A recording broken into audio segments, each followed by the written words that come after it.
Hi my family. Thursday morning நேற்று வந்துட்டு night அன்டைமில் இடியுடன் கூடிய மழை பெய்ததால் வாசல் எல்லாம் கொஞ்சம் ஈரமாகவே இருந்தது.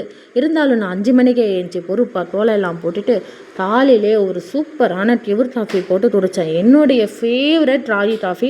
டிஃபனாக இருந்தாலும் எதுவாக இருந்தாலும் அதை அவாய்ட் பண்ணிட்டு கூட நான் இதை குடிப்பேன். ரொம்பவே பிடிக்கும். அதுக்கப்புறம் தொல்லிக்கு போயிட்டு மருந்து அடிக்கணுன்றதுனால கையில் கிடச்சி எல்லாத்தையும் தூக்கிட்டேன். முக்கியமாக ஸ்நாக்ஸாக மாங்காய் எடுத்துக்கிட்டேன். மாங்காய் சீசன் வந்தாலே டெய்லி ஒரு மாங்காய் சாப்பிடாம நான் இருக்கவே மாட்டேன். கண்டிப்பாக அது தாயாக இருந்தாலும் பழமாக இருந்தாலும் சாப்பிட்டு தான் தூங்குற மாதிரி இருக்கும். அந்த அளவுக்கு மாங்காய் பைத்தியம் நான். அதுக்கப்புறம் கையில் எடுத்துகிறது எல்லா ஸ்நாக்ஸு சாப்பாடு எல்லாத்தையும் எடுத்துகிட்டு தொல்லிக்கு போயிட்டு கொல்லியில் போயிட்டு மருந்தடிக்க காலையில் 9 மணிக்கு போயிருந்தோம். ஆனால் ஈவினிங் வர 7 மணி ஆச்சு. அந்த அளவுக்கு நான் ரோலோன்னு லோல் தட்டிட்டு நடுவில் ரெஸ்ட்டுன்னு சொல்லிட்டு ஒரு 1/2 மணி நேரம் போனால் போதுன்னு கொடுத்தாரு. அதுவும் எதுக்கு சாப்பிட்றதுட்டான் கடவுளேன்ட்டு. சரின்னு பார்த்தா கொல்லியில் விரைச்ச பயிரில் முக்கால்வாசி புழு டேமேஜ் பண்ணி வச்சுருந்தது. அதுக்காக புழு போகிறதுக்காக இந்த மருந்து அடித்தாங்க போல்.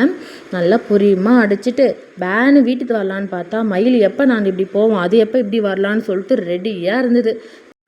நான் மயில் கூட கொஞ்ச நேரம் போட்டு நின்று ஸ்பெண்ட் பண்ணி நின்னா காலையிலேருந்து லோன்னு தட்டின கால் இப்போ ஒத்துழைக்கவே மாட்டுது. வீட்டுக்கு போகலான்னு வான்னு இட்டிட்டு வந்துருச்சு. காலையிலேருந்து லோல் தட்டினமே சம்பளம்னு ஒரு பேச்சு எடுத்தா உனக்காவது சம்பளம் ஆகுதுன்ட்டாங்க.